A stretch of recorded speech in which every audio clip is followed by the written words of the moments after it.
Hello, it's Faye from Xpress-Yourself Dance. I have learned a new exercise recently which really advocates why we should always be moving. And this exercise was taught to me by a lady called Niamh Daly from Yinstinct Yoga. And I want to share it with you because I want to show you why it is so important for us to keep moving our bodies. So, to start off with, get yourself comfortable. And you're very gently just going to turn your head to your right shoulder and back to the centre and to your left shoulder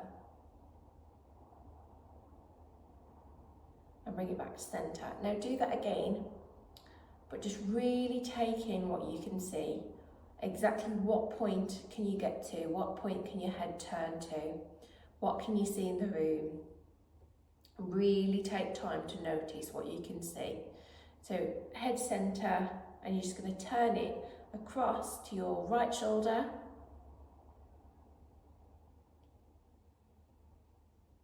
And notice what you can see, how far you've turned. And gently come back to the centre and take it across the left shoulder, and again notice what you can see, how far you've turned, and bring it back nice and slowly to the centre.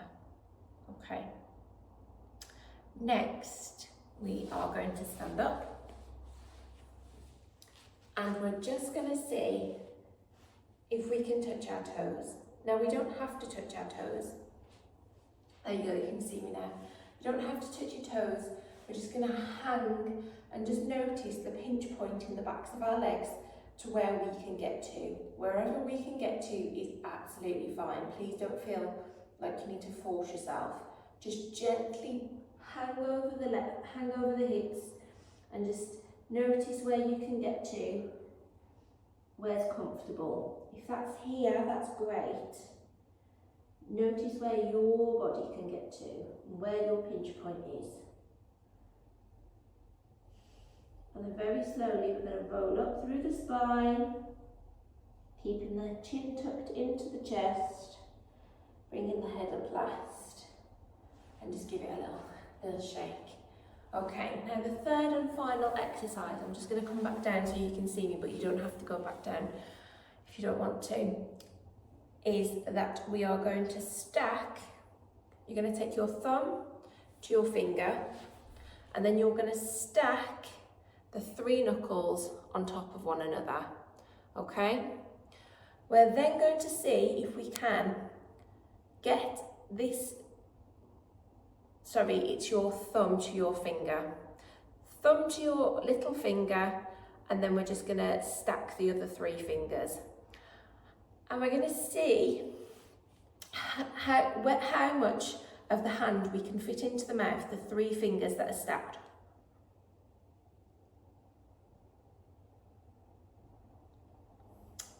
And notice if that felt tight, how far you could get your fingers, how far your jaw opened. Okay, now bear with me. We're going to see if we can improve all of that.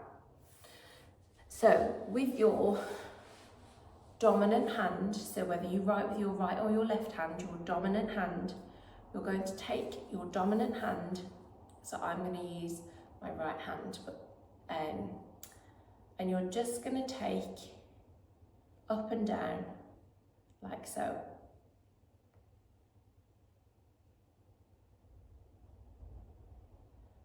Okay, with your non-dominant hand, the hand that you do not write with, we're gently going to see if we can introduce some circles whilst your dominant hand continues to go up and down, like so. And this is really giving our brain, our left side and our right side of the brain, a real good workout. And it's not easy, and it takes a lot of brain power to get this working. Once you've got that going, see if with your non-dominant hand whether you can make a figure of 8 as you continue to go up and down with your dominant hand. And it is so tricky, and that's good. And then just take it back to a circle, and then for an extra little challenge, see if you can just spell your name with your non-dominant hand, with your hands, whilst the other one is going up and down. And if you're lucky like me, you've got a short name. And give those hands a shake. Okay, so the point of that was to give our brain a challenge. When we give our brain a challenge, our nervous system calms down and relaxes. Hopefully, we're now going to feel the benefit of that brain gym exercise, okay? Because we're going to go back to the exercises from before. So sitting nice and tall, you're just going to turn your head to your right and notice what you can see. Have you got a little bit further than before? Can you see more things in the room? Back to the centre. And then back to the left shoulder. Can you see any more? And bring it back. And we're going to move to standing. And just gently hang over the legs and see if you can touch your toes. And can you reach a little bit further this time? And just gently roll up slowly, bringing the head up last, chin to the chest, and step back.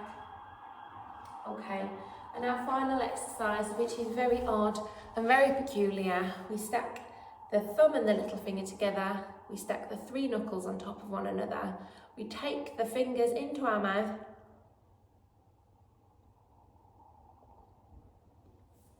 and notice whether we can get more of the knuckles into our mouth. Has our jaw flexibility improved?